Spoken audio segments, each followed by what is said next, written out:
Specialized knowledge, the chapter 5. Before we start this chapter, I would request you to subscribe to the channel, hit the like button and comment. This chapter is from the book Think and Grow Rich, written by Napoleon Hill. A very powerful story and a very inspiring for all of us to learn and grow rich. How to have a powerful mindset so that we can achieve our results. It's a very powerful book. You please purchase this book and read it. Here we are made this for people who does not have time to read the books but want to understand the concept and put in their life the concept. Please share also to your friends and family. As it is said, you are the product of the five people you are associated with it. If you change but your surroundings does not change, then after some time you also get back to the same state of mind. Hence, it is suggested that you change your concepts and also ensure that your family and friends also change their thinking pattern so that the learnings becomes forever. Now let us start the specialized knowledge. Personal experience or observation. The 4 steps towards riches. There are 2 kinds of knowledge. One is general and the other is specialized. General knowledge, no matter how great in quantity or variety it may be, is of but little use in accumulation of money. The faculties of the great universities possess in the aggregate practically every form of general knowledge known to the civilization. Most of the professors have put little or no money. They specialize on learning, teaching knowledge, but they do not specialize on organization or use of knowledge. Knowledge will not attract money unless it is organized and intelligently directed through practical plans of action to definite end of accumulation of money. Lack of understanding of this fact has been the source of confusion to millions of people who falsely believe that knowledge is power. It is nothing of the sort. Knowledge is only the potential power. It becomes power only when and if it is organized into a definite plan of action and directed to a definite end. The missing link is all the systems of education known to the civilization today may be found in the failure of educational systems to teach their students how to organize and use the knowledge after they have acquired it. Many people make the mistake of assuming that because Henry Ford had put little schooling, he is not a man of education. But those who make this mistake do not realize no Henry Ford, nor do they understand the real meaning of the word educate. That word is derived from the Latin word edu, meaning to draw, to develop from within. I will repeat this. The Latin word edu meaning to to draw out, to develop from within, to develop from within. Understand people, to develop from within. We have to develop from within. In an educated man is not necessarily one who has an abundance of general or the specialized knowledge. An educated man is one who has so developed the faculties of his mind that he may acquire anything he wants or its equivalent without violating the rights of others. Henry Ford came well within the meaning of this definition. Within the meaning of this definition, during the World War, a Chicago newspaper published a certain editorial in which Among other statements, Henry Ford was called an ignorant pacifist. Mr. Henry Ford objected to the statement and brought the suit against the man for labeling him. When the suit was tried in the court, the attorney for the paper pleaded justification and placed Mr. Henry Ford himself on the witness stand for the purpose of proving to the jury that he was ignorant. The attorney asked Mr.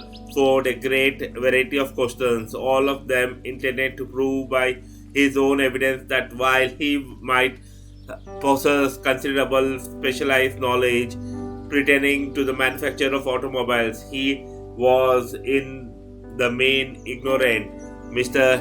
Ford was filled with such questions as the following: who was Earth Benred android, and how many soldiers did the British send over to America to put down the rebellions of 1776? In answer to last question, Mr. Ford replied, "I do not know the exact number of soldiers the British sent over, but I have learned that it was considerably large numbers than ever went back." Finally, Mr. Ford became tired of this line of questioning and in reply to a particularly offensive question, he leaned over, pointed his fingers at the lawyer who had asked the questions, and said, "If I should really want to answer the foolish questions you have just answered, or or any other questions you have been asking me, let me remind you that I have a row of electric push buttons on my desk, and by pushing the right button, I can summon to my aid men who can answer any questions I desire to ask concerning the business to which I am devoting most of my efforts. Now, will you kindly tell me why I should clutter up my mind with the general knowledge for this purpose of being able to answer questions when I have men around me who can supply any knowledge I require?" There certainly was a good logic to that reply. That answer floored the lawyer. Every person in the courtroom realized it was the answer not an ignorant man but of a man of education. Any man is educated who knows where to get the knowledge when he needs it and how to organize that knowledge into a definite piece of plan of action. Through the assistance of his master's mind group, Henry Ford had at his command all the specialized knowledge he needed to enable him to become one of the wealthiest men in America. It was not essential that he have this knowledge in his own mind. Surely no person who has sufficiently inclination and intelligence to read a book of this nature can possibly miss the significance of this illustration. Before you can be sure of your ability to transmute the desire into its monetary equivalent, you will require the specialized knowledge of service, merchandise, or profession which you intend to offer in return for the fortune. Perhaps you may need much more specialized knowledge than you have the ability or inclination to acquire, and if this should be true, you may bridge your weaknesses through the aid of your mastermind group. And Endeverick stated that he personally knew nothing about the technical end of the steel business. Moreover, he did not particularly care to know anything about it. The specialized knowledge which he required for manufacture and marketing of the steel he found available through the individual unit of his own master mind group. The accumulation of great fortune calls for power, and the power is acquired through highly organized and intelligently directed specialized knowledge. But that knowledge does not necessarily have to be put in a possession of the person who accumulates the fortune. The preceding paragraph should give a hope and encouragement to the man with the ambition to accumulate a fortune, who has not possessed himself of the a necessary education to supply such a specialized knowledge as he or may require. Men sometimes go through life suffering from the inferiority complex because they are not the men of education. The man who can organize and direct a mastermind group of men who possesses knowledge useful in the accumulation of money is just as much as a man of education as any man in the group. Remember this, if you suffer from the feeling of inferiority because your schooling has been limited. Thomas A. Edison had only 3 months of schooling during his entire life. He did not lack the education, neither did he die poor. Henry Ford had a little less than sixth grade schooling, but he has managed to do pretty well by himself financially. The specialized knowledge is among the most pitiful and cheapest form of service which may be had. If you doubt this, consult the payroll of any university. It pays to know how to purchase the knowledge.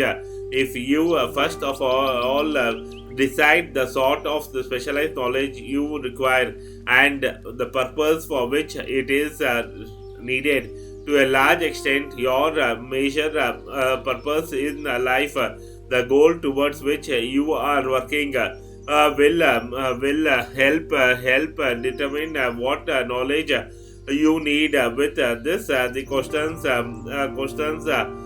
selected, your next move requires that you have accurate information concerning the dependable source of knowledge. The more important of this are the one's own experience and education available through the cooperation of others. As a mastermind alliance, college and universities, the public libraries, the special training course.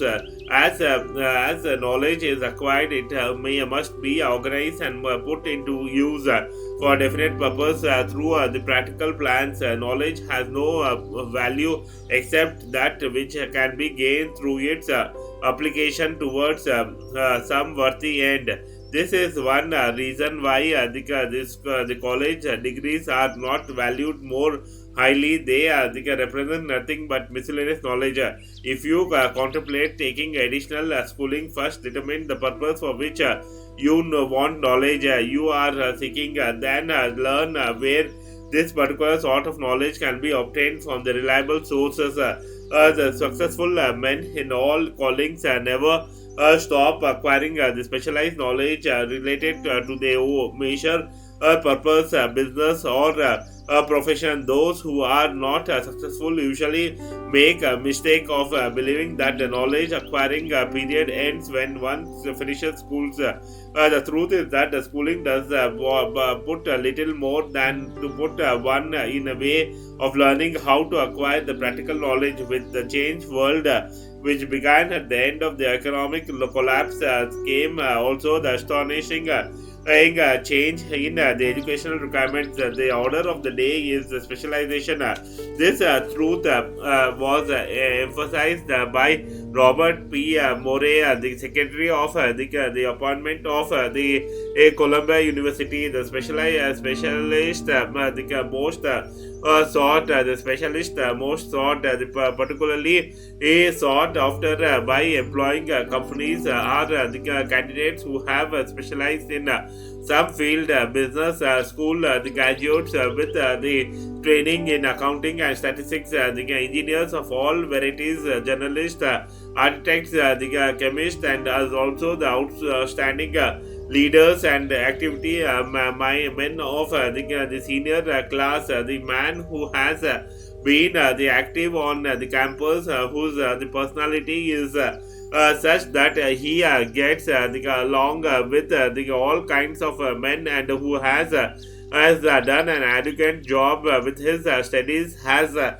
most decided edge over this strictly academic students. Some of this because of they all around the qualifications have received Several offers of the positions. A few of them are as many as six. Yeah, in departing from the conception or that the straight a student was invariably the one to get the choice of the better job. Mr. More they said that the most companies look not only to the academic records but to the activity records and the personality of the students. They one of the largest industrial companies. They the leader in this its field in writing to the Mr. More concerning the prospective seniors at the college said we are interested primarily in finding men who can take exceptional progress in management work. For this reason, we emphasize qualities of character, intelligence, and personality for far more than specific educational background. Apprenticeship proposed the apprenticeship proposed proposing a system of apprenticing students in office stores and industrial occupation during the summer vacation. Mr. Moore says that after the first 2 or 3 years of the college, every student should be asked to choose a definite future course they can to call a halt if he has been merely pleasantly drifting without the purpose through an unspecialized academic curriculum. College and university must face the practical consideration that all the professions and occupations now demand a specialist. He said, urging that the educational the institutions accepts more direct responsibility for the vocational guidelines. One of the most reliable one of the most reliable and the one of the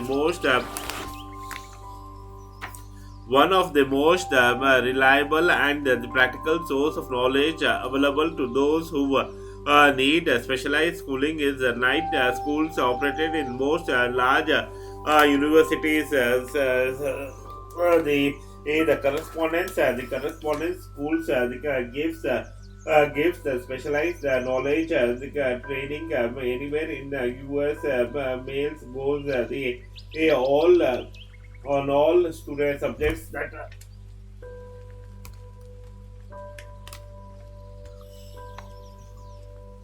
one of the advantage of the home study training is the flexibility of the study program, which permits one to study during the spare time. Another stupendous advantage of the home study training, if the school is carefully chosen, is the fact that most courses offered by the home study schools carry with them genius as a privilege of consultation, which can be of priceless value to those needing in specialized knowledge. No matter where you live, you can share the benefits. Anything acquired without the effects and without cost is generally unappreciated. Often discredited. Perhaps this is why we get so little from our malicious opportunity in the public schools. The self-discipline one receives from a definite program of specialized study makes up to some extent for the Western opportunity. When the knowledge was available without cost, the correspondence schools are highly organized business institutions. Their tuition fees are so low that they are forced to insist upon prompt payment. They been asked to pay whether the students make good grades or poor, but has the effect of causing one to follow through with the course when he would otherwise drop it. The correspondence schools has not stressed this point sufficiently. For the truth is that their collections department constitutes a very finest sort of training on the decision promptness, the action and the habit of finishing that which one begins. I learned this from the experience more than 25 years ago. I enrolled for the home study course in advertising. After completing 8 to or 10 lessons, I stopped studying, but the school did not stop sending me bills. Moreover, it insisted upon the payment whether I kept up my studies or not. I decided that if I had to pay for the course which I had legally obligated myself to do. I should complete the lesson and get my money back. What the I felt at the time the a time that collection system of the school was somewhat too well organized, but I learned later in the life that it was a valuable part of my training for which no charge has been made. The being forced to pay, I went ahead and completed the course. Later in life, I discovered that the efficient collection system of that school had been worth much in the form of money he earned because of the training in advertising I had so reluctantly taken. We have in we have we have in this the country what is said to be the greatest public the school system in the world. In the world, we have invested fabulous sum for the fine buildings. We have provided convenient transportation for the children. They living in the rural districts, so they may attend the best schools. But there is one astonishing a weakness to this the malleable systems. It is free. One of the right things about the human being is that they value only what they have has that which has a price. The Free School of America and the free public libraries do not impress people because they are free. This is a major reason why so many people find it necessary to acquire additional training after they quit school and go low work. It is also one of the major reason why employers give a greater consideration to employees who takes home study courses. They have learned from the experience that any person who has ambitions to give up a part of his spare time to studying at home has in him those qualities which makes for the leadership. This recognition is not a charitable gesture, it is a sound business judgment upon the part of the employer. There is one weakness in the public for which there is no remedy. It is a universal weakness of lack of ambition. A person, especially salaried people who schedule their spare times to provide for home study shelter, they can remain at the bottom very low long.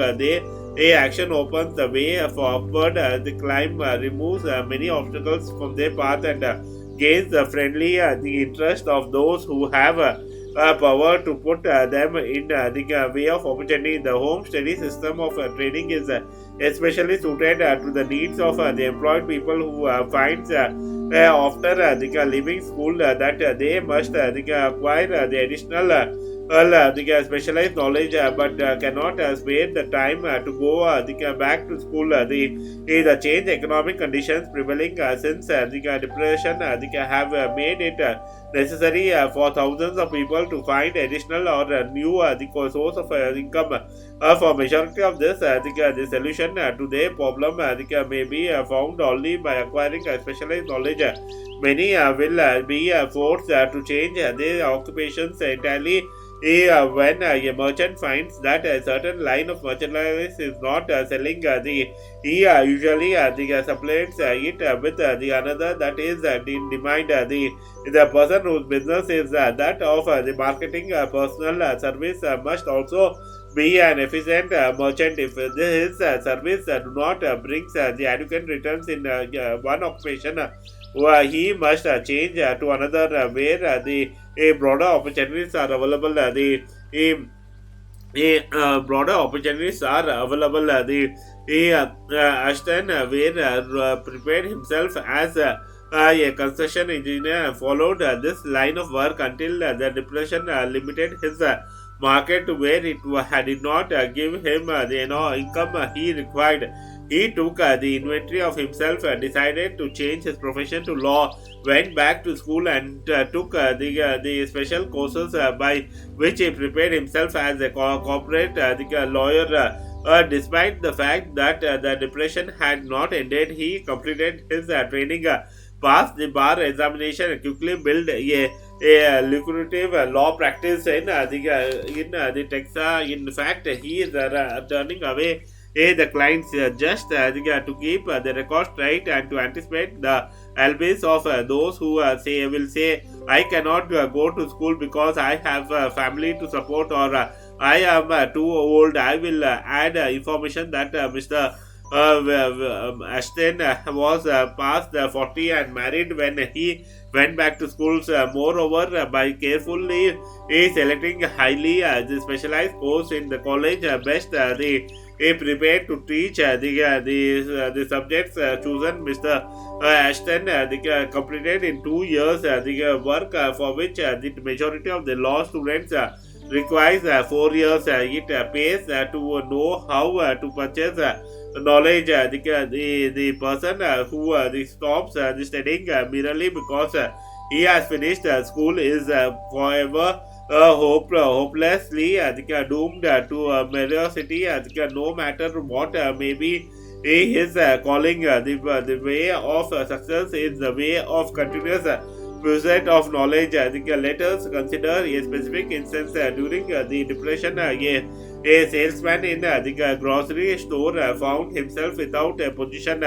Having had some bookkeeping experience, he took a special course in accounting, familiarized himself with all the latest bookkeeping and office equipment, and went into the a business for himself, starting with a grocer for whom he had formerly worked. He made contracts with more than 100 small merchants to keep their books at a very nominal monthly fee. His idea was so practical that he soon found it necessary to set up a portable office in the light a delivery truck which he equipped with modern bookkeeping machinery. He now has a fleet of this bookkeeping office on the wheels and employs a large staff of assistants, thus providing the small merchants with accounting service equal to the best that money can buy at a very nominal cost. The specialized knowledge plus imagination were the integrated that went into this the unique and successful business. Last year, the owner of that business put an income tax of almost 10 times as much as was paid by the merchant for whom he worked when the a depression forced upon him a temporary adversity which proved to be a blessing in disguise. The beginning of this successful business was an idea. In as much as I had the privilege of supplying the unemployed salesman with that idea, I now assumes that the further privilege of suggesting another idea which has within it the possibility of even greater income. I think also the possibility of rendering useful service to thousands of people who badly need that service. The idea was suggested by the salesman who gave up selling and went into the business of keeping books on the wholesale basis. When the plan was suggested as a solution of his unemployment problem, he quickly exclaimed, I like the idea, but I would not know how to turn it into cash. In other words, he complained he would not know how to market his bookkeeping knowledge after acquired it, so that brought up another problem which has to be solved. With the aid of a young woman typist, clever at hand lettering, and who could put the story together, a large, very attractive book was prepared describing the advantage of a new system of bookkeeping. The pages were neatly typed and pasted in an ordinary scrapbook, which was used as a silent salesman, with which the story of this new business was so effectively he told that its owners soon had more accounts than he could handle. There are thousands of people all over the country who need the service of the merchandising the specialist capable of preparing an attractive brief for use in the marketing personal service. The aggregate annual income from such a service might easily exceed that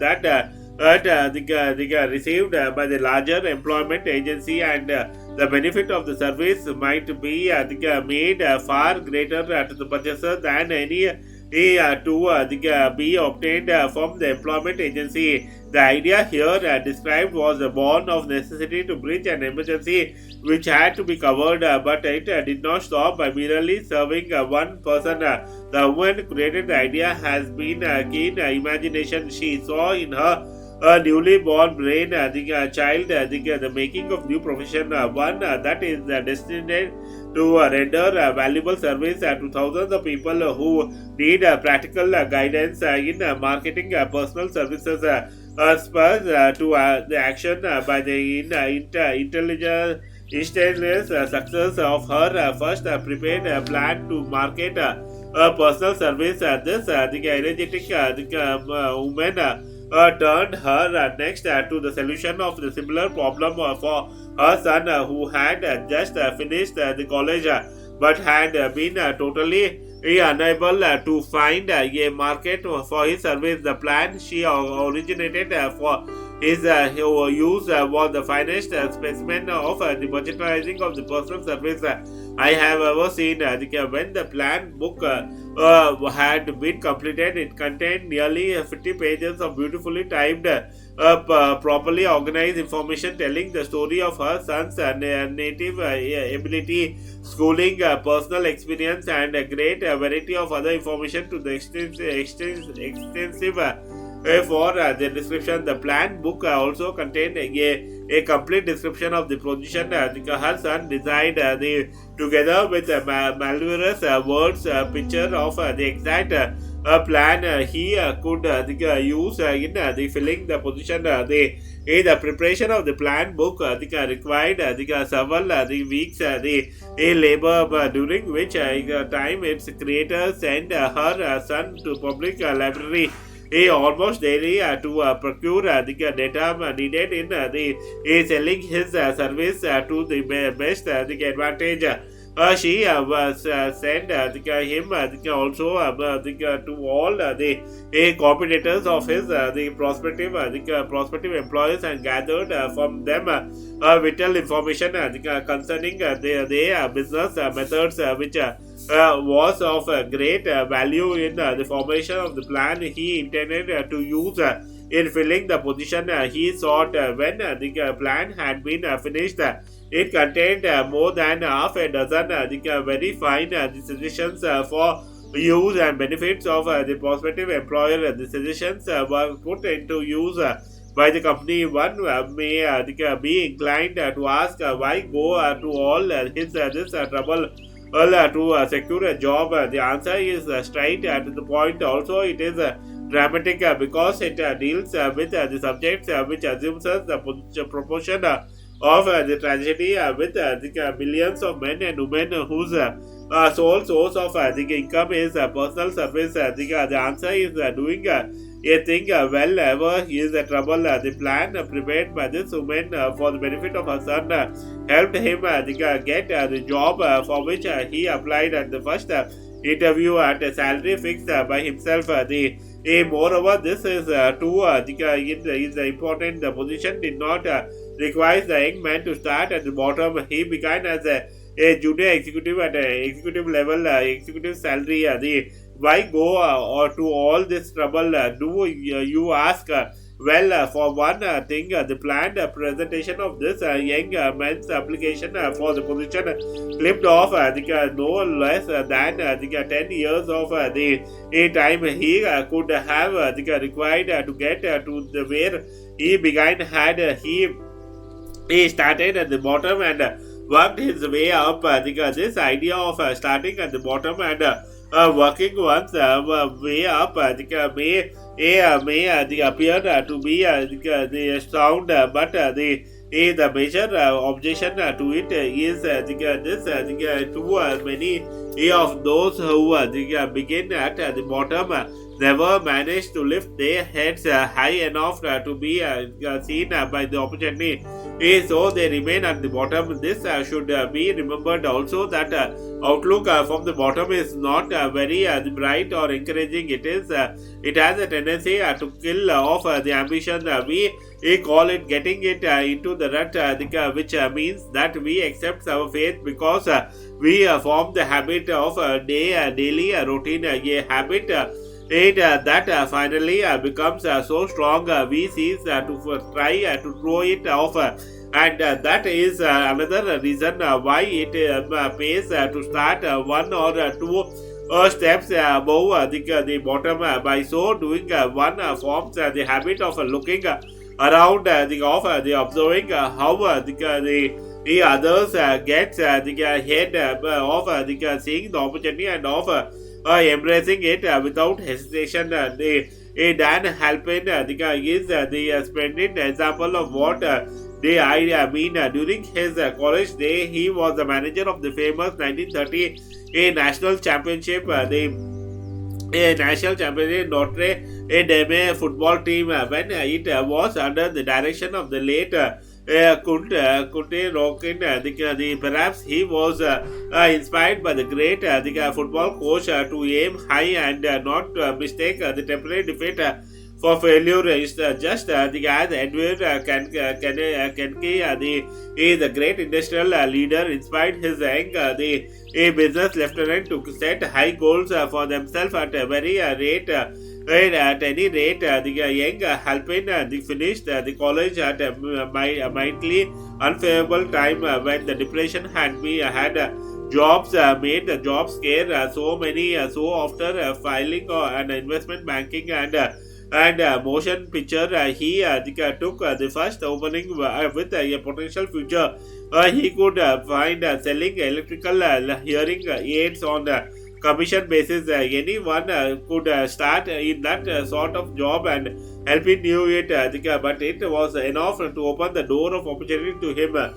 For almost 2 years, he continued in the job, not to his liking, and he could never have risen above the job if he had not done something about his dissatisfaction. He aimed first at the job of assistant salesman of his company and got a job that one step upward placed him high enough above the crowd to enable him to see still the greater opportunity. Also, it placed him where the opportunity could see him.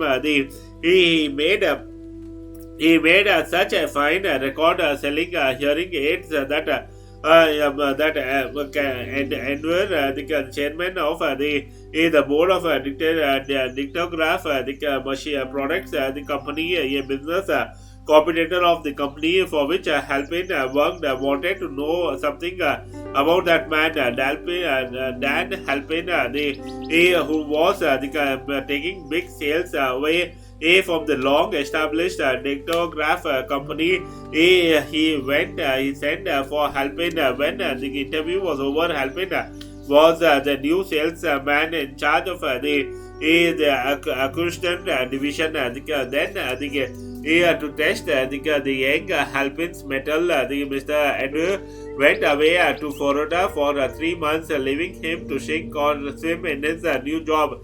He did not sink. The Kunte Roken spirit of all the world loves a winner and has no time for the losers, inspired him to put so much into his job that he was recently elected the vice president of the company and general manager of the Orchestra, the kind silent radio division, or a job which most men would be proud to hear to earn through the 10 years of the royal effects. Halpin turned the trick in a little more than 6 months. It is difficult to say whether Mr. Edwu or Halpin is more deserving of elogy for a reason that both showed evidence of having an abundance of that very rare quality known as imagination. Mr. Edwu desires credit for saying the Halpin a go-getter of highest order. The Halpin desired credit for refusing to compromise with life, for accepting and keeping a job he did not want. And that is one of the major points I am trying to emphasize through this entire philosophy that we rise to a high position or remain at the bottom because of the conditions we can control if we desire to control them. I am also trying to emphasize another point, namely that both the success and failures are largely the results of a habit. I have not the slightest doubt that Dan Halpin's close associations with the greatest football coach the America ever knew. They planted in his mind the same brand of desire to excel, which made the Notre Dame football team the world famous. Truly, there is something to the idea that hero worship is helpful, provided one worships a winner. The Halpin tells me that Rockland was one of the world's the greatest leader of men in all the history. Mr. My belief in the theory that the business associations are vital factors both in the failure and in success was recently demonstrated when my son Bear was negotiating with Dan Halpin for a position. Mr. Halpin offered him a beginning salary of about one half what he could have gotten from a rival company. He brought the parental pressure to bear and induced him to accept the place with Mr. Halpin because I believe that the close association with one who refuses to compromise with the circumstances he does not like is an asset that can never be measured in terms of money. The bottom is the bottom is monotonous, a very unprofitable place for any person. That is why I have taken the time to describe how lowly the beginning may be is circumvented by the lower proper planning. Also, that is why so many space has been devoted to the description of this new profession created by women who have was inspired to do a fine job of planning because she wanted her son to have a favorable break with the changed conditions ushered in my by the world economic collapse came. I think also the need for the newer and better way of marketing personal service. It is hard to determine why the someone had not previously discovered this stupendous the need in the view of the fact that more money he changes the hands in return for the personal service than any other purpose. The sum paid out monthly to the people who work for wages and salary is so huge that it that it that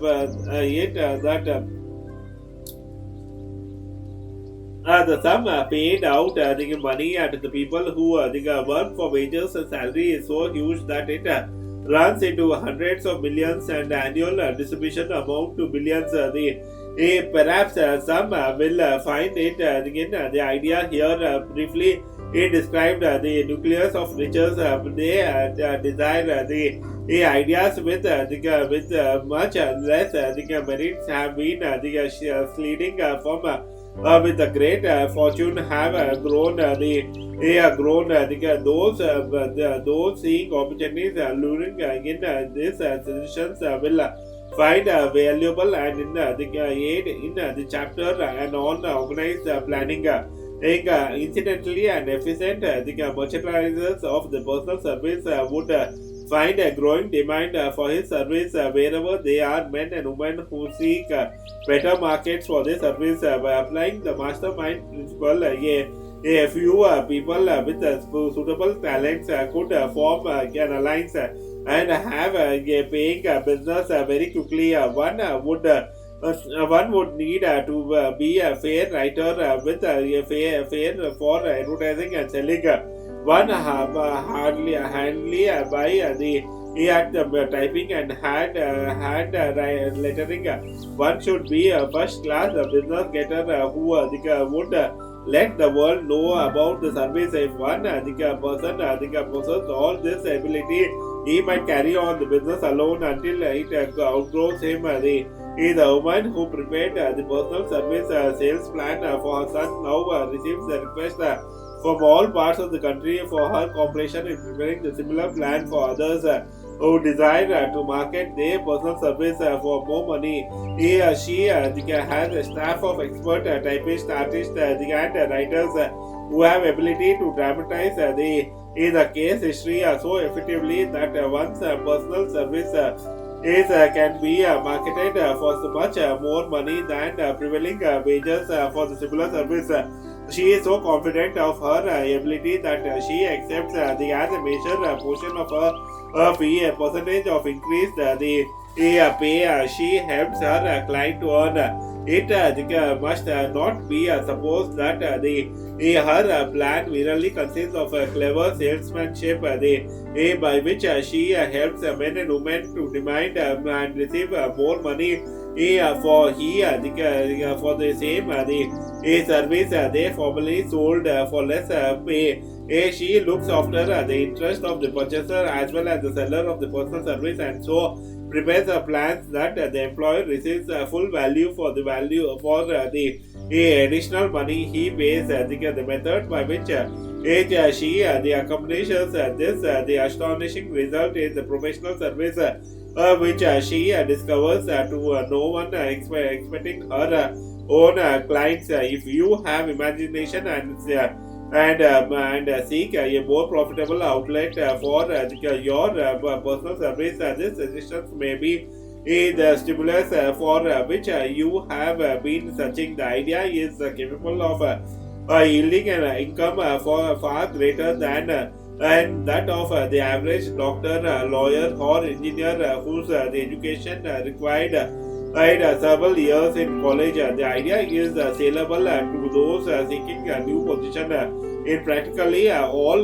positions, calling for the managerial or executive ability, and those desiring rearrangement of income in their present position.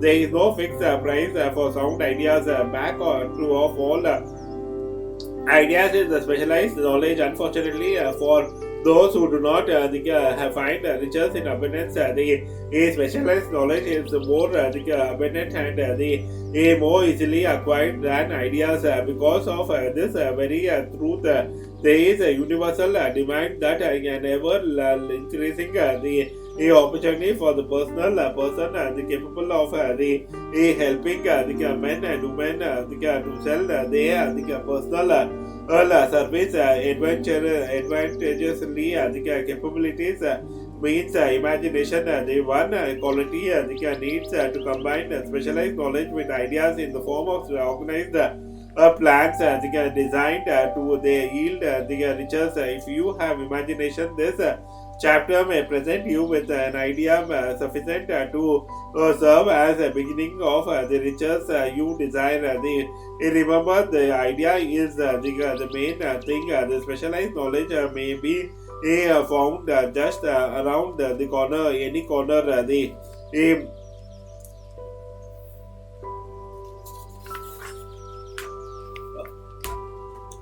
it was a very wonderful chapter, the specialized knowledge.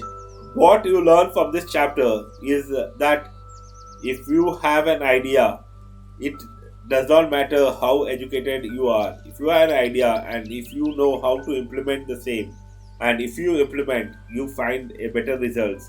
The practical knowledge is very important to acquire and make it useful to yourself and your people. If the ideas can change the life, and an idea can change your life and make you more practical, be you may have education or you may not have education, but see that you start imagination and see that you apply that in your day to day life so that you get the results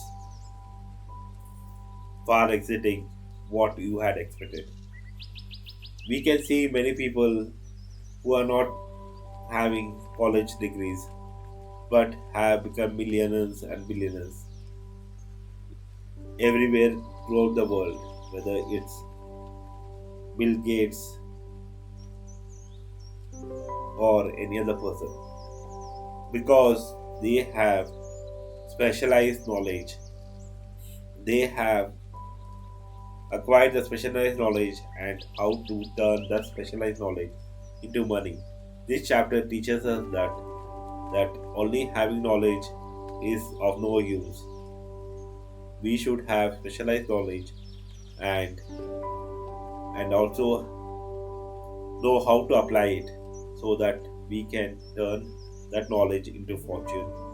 Thank you very much. Request you all to subscribe to the channel, share, comments in. Thank you very much for listening.